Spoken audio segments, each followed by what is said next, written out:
Assalamualaikum warahmatullahi wabarakatuh. Waalaikumsalam warahmatullahi wabarakatuh. Greeting to all of us. We thank God for the blessing of health and the opportunity that God has given us so that we can gather here. On this occasion, I will deliver a presentation entitled about Laksa or Lakse, traditional food from Kepulauan Riau. And then, first of all, I also want to thank to my friends for wanting to be here. So, the presentation this time consisted of the ongoing opening, the content or material section, and finally the conclusion and closing. I hope friends can hear all my delivery. So, and all right, let's get into the material or the first material. Next slide, please.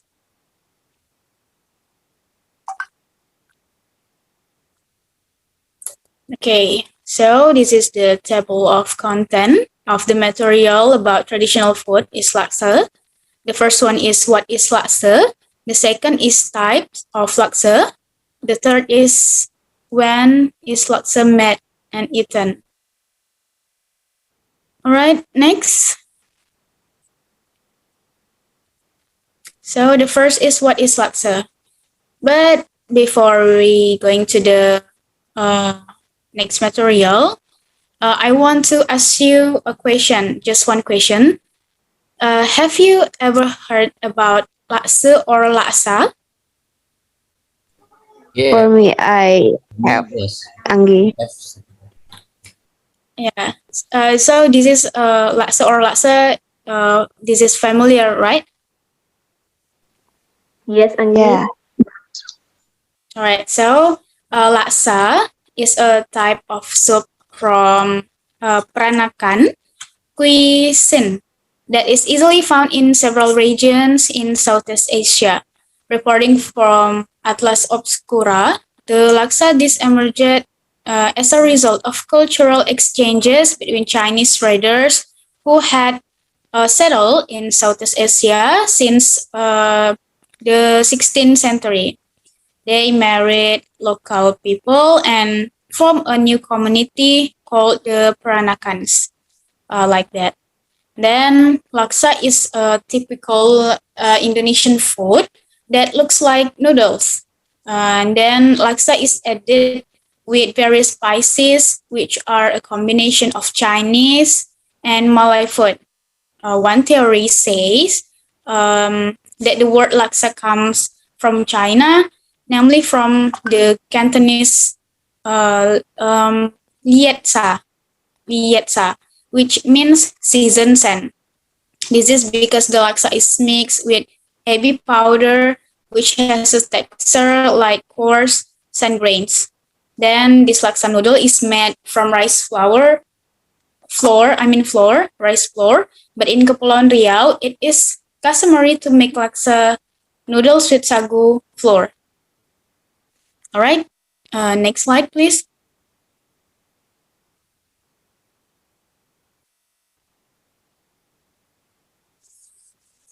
All right, next is types of laksa or types of laksa.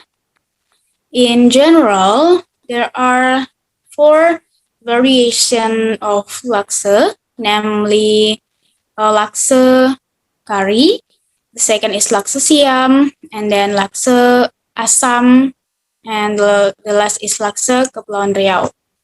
The 4 laksa are spread across several regions in Southeast Asia, namely in Kepulauan Riau, Malaysia, and Thailand. Each is quite different from the other. Here are the differences between the 4. The first one, we have laksa kari from Malaysia, Johor. Laksa kari is a laksa dish that uses a mixture of coconut milk. Laksa kari has a spicy taste, usually found in the Malacca, Perak, Negeri Sembilan, and Johor areas in Malaysia. Then kari laksa is also referred to as Katong Laksa in Singapore, while in Indonesia, Kari Laksa is commonly known as Betawi Laksa, Cibinong Laksa, and Bogor Laksa. Each region uses different ingredients. And then, for example, there are those who use kaffir lime leaves, chicken meat, or even snakehead fish. And then, sitting vegetable, so is Asia, it is believed that the Chinese noodle soup, which was adapted as laksa, previously did not have a strong taste. Therefore, local women began to add coconut milk to it. According to Asian inspiration, kari laksa is also often referred to as kari mee because it is often made with the addition of yellow noodles, not just vermicelli. The taste is creamy, sharp, and spicy. Kari laksa consists not only of vermicelli, but is often filled with fish balls, tofu, and shrimp or chicken. And in Indonesia, for example, according to the official website of the Ministry of Education and Culture, there is Laksa Betawi, which has a yellow sauce with coconut milk added with pre-burned shrimp. Meanwhile, Bogor Laksa is usually cooked with the addition of oncom. And then the second is Laksa Siam from Thailand. So Laksa Siam can be found in Thailand. This laksa uses coconut oil, coconut milk, and also Thai flavors such as red curry paste, which makes the laksa taste very spicy. Laksa Siam can also be found in Penang. Slightly different from kari laksa, the amount of coconut milk used in Laksa Siam is much more. So the laksa taste is much creamier. And then the third is Laksa Asam from Malaysia. Laksa Asam can be found in Penang, Malaysia. Asam laksa, as the name suggests, uses the addition of tamarind, which gives it a fresh sour taste, but without the addition of coconut milk. Asam laksa is almost the same as Laksa Siam in terms of ingredients and seasoning. The only difference lies in the use of coconut milk. However, the taste of asam laksa is still very strong, even though it is lighter. Usually, the asam laksa broth is made using fish stock and also a mixture of torched ginger flowers, which has a sharp, spicy aroma. And then asam laksa is also made with the addition of green onions, shrimp paste, and various other herbs and spices that give the laksa an added tangy taste. To break the strong flavor of the laksa, there are additional toppings like pineapple, cucumber, or mint leaves. And then the last of types of laksa is laksa from Kepulauan Riau. So laksa from Kepulauan Riau usually uses a lot of spices and coconut milk, which produces thick fat. Laksa from Kepulauan Riau sauce is made using fish to make it more of flavorful. This typical Malay food is usually served in the form of gravy and fried.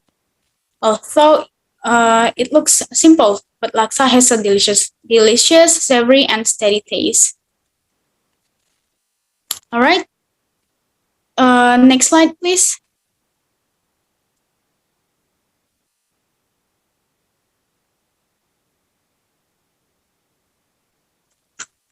All right, next is when is laksa made and when is laksa, when we eat laksa. So, not infrequently, the Tanjung Balai Malay people or Kepulauan Riau people choose laksa as a breakfast menu and iftar. In every month of fasting, many takjil traders make laksa as food for breaking the fast. And then the price varies from around 5,000 until 10,000 rupiah. Not only in the fasting month, the typical laksa food of the Malays in Karimun Regency is a snack. This laksa consists of two kinds of food with sauce and fried. So we have fried laksa and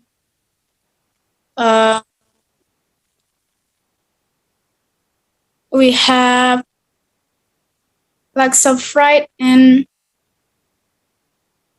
laksa biasa. And then maybe eating this laksa is in other areas, but the taste is different. It is also often made for breakfast. And then every Eid celebration, some Malay people always make laksa as a companion to diamonds and branding.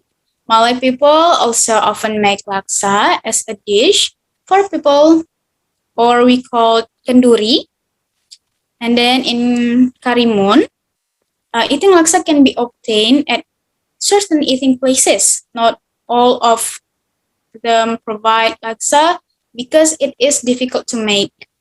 But after a festival of eating laksa with the most soup, to get a Muri record, Malay people have realized that Malay specialties need to be eaten, developed and preserved. It's so that it doesn't become extinct in the times, and the younger generation and posterity, so that they know traditional Malay food and how to make it. All right, I think that's all about my presentation about laksa, traditional food from Kepulauan Riau. And if you have any question, please feel free to ask me, guys. Thank you.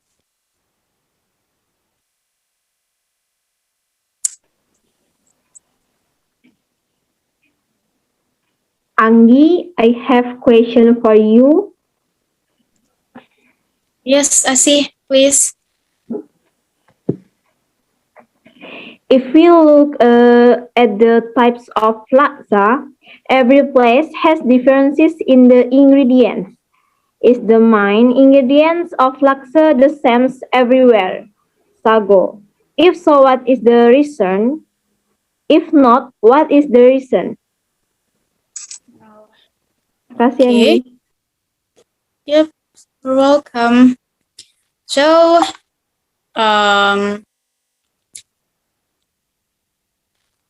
answer from Asi question is, I think each place has different ingredients for making laksa.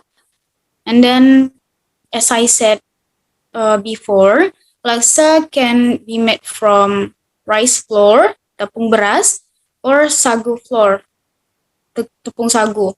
And then, however, in the Kepulauan Riau, laksa is usually made with sagu flour. Jadi dibuat dengan menggunakan tepung sagu. I think that's all from my answer. Okay, thank you for answer, Anggi. Welcome.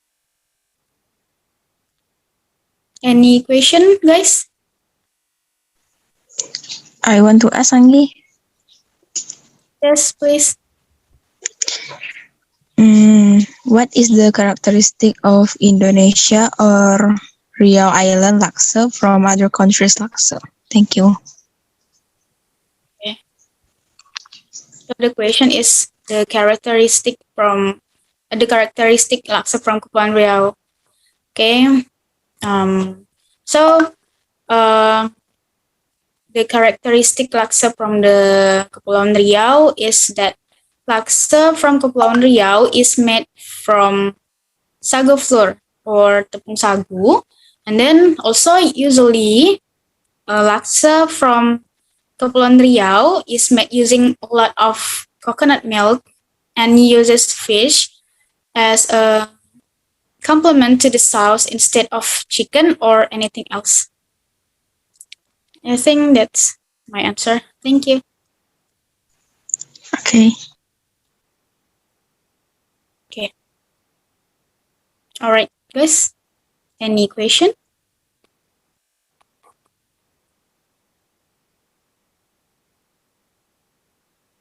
All right. Thank you for your question.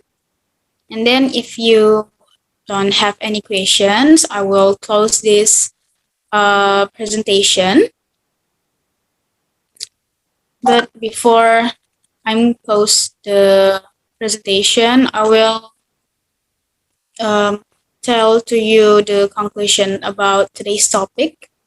So the conclusion of today's presentation is that we as Malays you should learn to make and love traditional food from where we come from, so that our future generation can experience the taste of local traditional food. All right. That's my presentation about traditional food, about laksa. And then thank you for your participating and for taking the time to listen my presentation. Wassalamualaikum warahmatullahi wabarakatuh. Waalaikumsalam. Waalaikumsalam warahmatullahi wabarakatuh.